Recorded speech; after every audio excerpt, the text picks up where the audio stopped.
নমস্কার, আপনারা দেখছেন দি বেঙ্গল প্রেস.com, আপনাদের সঙ্গে রঞ্জিত কুণ্ডু। তো আজকে আবার আসলাম ভোটের মরশুমে।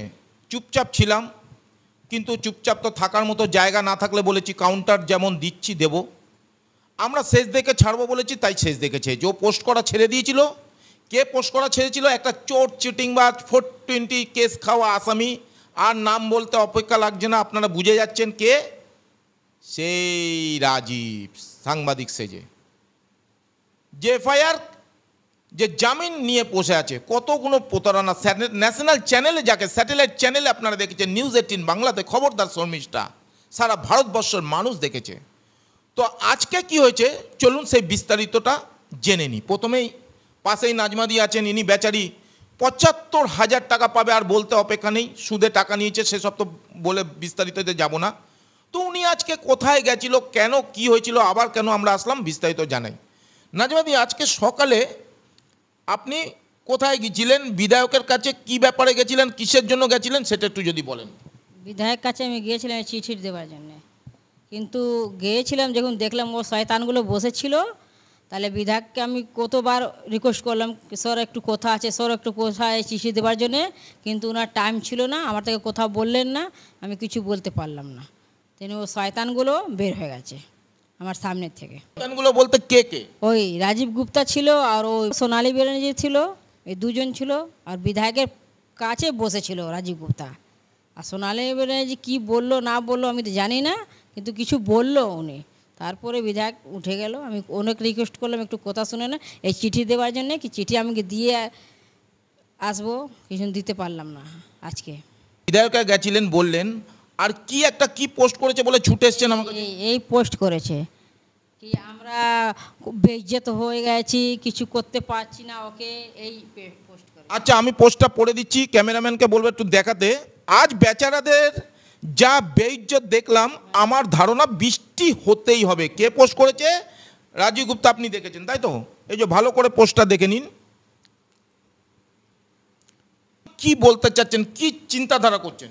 বলতে চাইছি কি যতদিন হয়ে গেছে, কিন্তু কখনো ধরা পড়লে ওকে ছাড়বো না আমি, ওকে আর সইতাকে।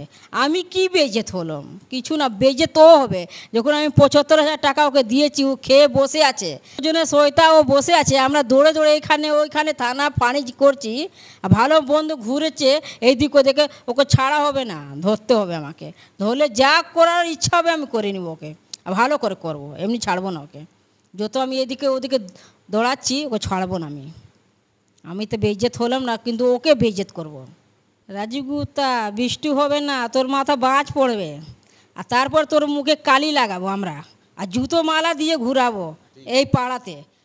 তারপরে তোকে দেখবো কে বাঁচাবে, কেউ থানাওয়ালা বাঁচাবে না, ফাঁড়িওয়ালা বাঁচাবে না, কেউ বাঁচাবে দেখবো। যতদিন থেকে আমি দৌড়ে দৌড়ে এখান থেকে ওখানে যাচ্ছি না, তোকে ছাড়া হবে না।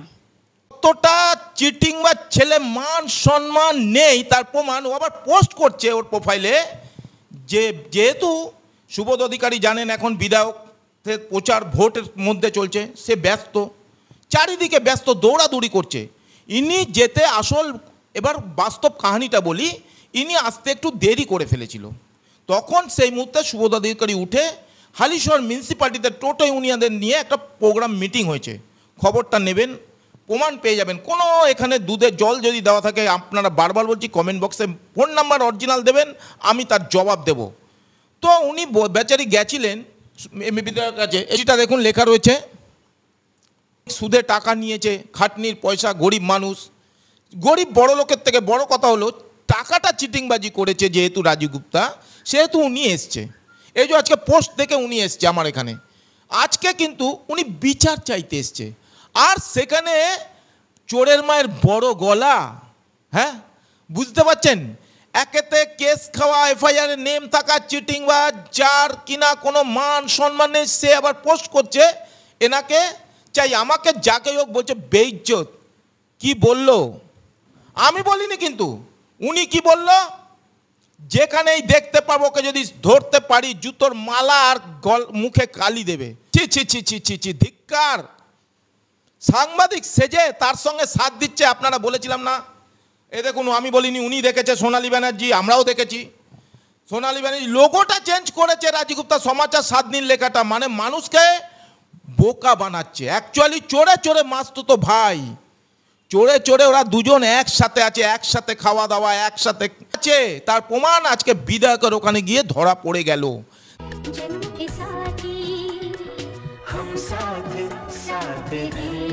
দেখা যাচ্ছে সোনালী ব্যানার্জিও বসে রয়েছে, রাজীব গুপ্তা পাশে, দুজনকে নিয়ে একসাথে ওখানে গেছে। আজকে প্রমাণ পালেন, আজকে বেচারি টাকা পাবে, সেই বেচারি গেছিল সুবোধ বিধায়ককে চিঠি দিতে। তাহলে বুঝতেই পারছেন, লোগোটা চেঞ্জ করেছে, সমাচার স্বাধীন লেখাটা কেটেছে, লোগোটা চেঞ্জ করেছে। মুখোশ কতদিন পরে থাকবি রে রাজীব, মুখোশ কতদিন পরে থাকবি? আর সোনালী কতদিন তুই রাজীবের সাথ দিয়ে যাচ্ছিস? কেন সাথ দিচ্ছিস? টাকা পয়সা এরকম চিটিংবাজ মহিলা, একটা নারী হয়ে, একটা নারী হয়ে লজ্জা লাগছে না যে রাজীব একটা নারীর টাকা মারছিস, সেখানে আমি তোকে সাথ কেন দেবো? লজ্জা লাগছে না? ছি ছি ছি ছি। আবার সাংবাদিক বলে 20 বছরের, ছি, ধিক্কার। আবার কিনা থানায় কমপ্লেন করতে যাচ্ছে। কাদের এগেনস্টে? আমাদের এগেনস্টে। যত খুশি তুমি কমপ্লেন, চলো সোনালী, তোমাকে এবার কাঠ গড়ায়, তোমাকে আমরা চাচ্ছি, চলো এবার কোর্টে, আইন কাকে বলে দেখছি, আইন বলে জিনিস আছে। আজকে যেভাবে সাংবাদিক সেজে তোমরা যেভাবে ফাঁদ ফেলে টাকা প্রতারণা করছো, তার প্রমাণ মানুষজন দেবে। সবার উপর মানুষত্ব, তার উপর কেউ নেই, এটা বারবার বলে এসছি।